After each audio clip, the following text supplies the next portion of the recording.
The story continues and continues, and it continues to evolve, and all of the stories of all of the other people break out, and all of the tragedies in all of their lives break out, until they are all consumed with going to the junkyard and getting Bobby Reeves.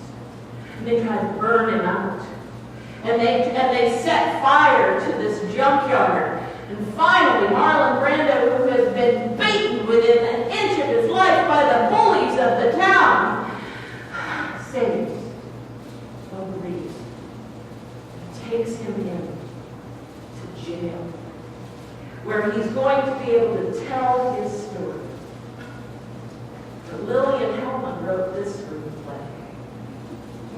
And before Bubba Reeves can tell his story in Jack Ruby-esque fashion, the story ends with its inevitable ending, its tragic, shocking ending, and you're left with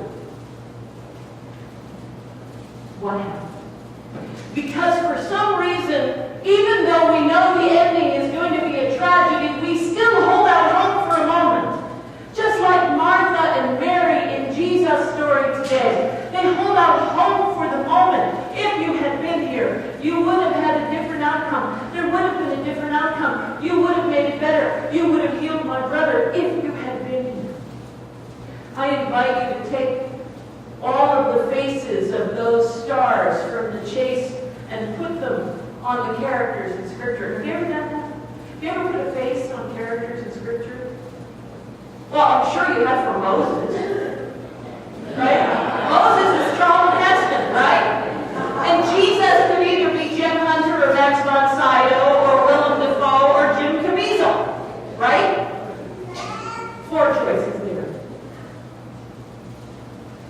If you put the face of E.G. Marshall onto Caiaphas, if you put the face of Marlon Brando onto Thomas, if you put the face of Robert Duvall onto Caiaphas' assistant, if you put the face of Robert Redford onto Lazarus, if you put the face of somebody onto these characters, then they're no longer two-dimensional paper doll cutouts, but they become somehow real. And we can connect with them in a way we've never connected before. Their lives are as real as ours. We are the people of that tiny Texas town. We are the people who are here in this Lazarus story today.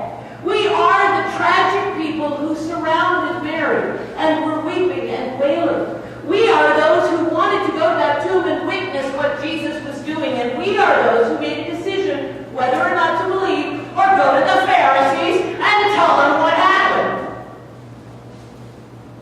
We are those people.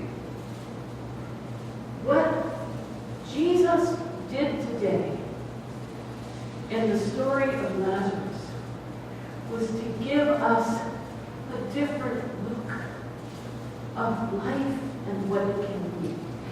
Give us a look at God in a way we've never seen God before, in a way we've never connected with God before, and to give us a vision of what will be, because we know the end of this story, don't we? We know the end of Jesus' story, don't we? We know what happens to Jesus, don't we? It's just like Bubba Reeves being crucified by the people in the Texas town. We know what happens to Jesus.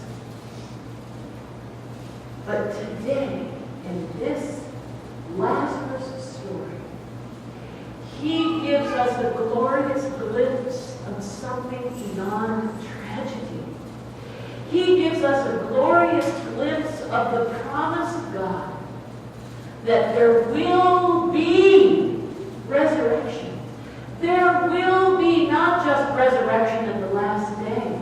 There will be resurrection for those who believe in the glory of God, who believe in God, and who believe that Jesus is the one who was sent by God. The message over and over again in John's Gospel. If you believe, just believe, says Jesus, and you will see the glory of God. Believe. Today, I invite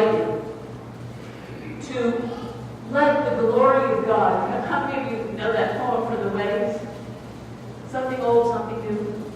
Some be borrowed, some be blue. That word blue, the color blue. In Judaism, it says the color blue is the glory of God. How many of you know what the colors of Hanukkah are? Blue and white. How many of you know what color Mary always wears? Blue. Because she is the glory of God. For us, for the bride, when she wears blue, she wears the sign of the glory of God and of loyalty and fidelity. And what, if anything, is God but loyal? Always loyal to you and I. So today, if somebody asks you why you're wearing blue, I dare you to boldly say, I am wearing blue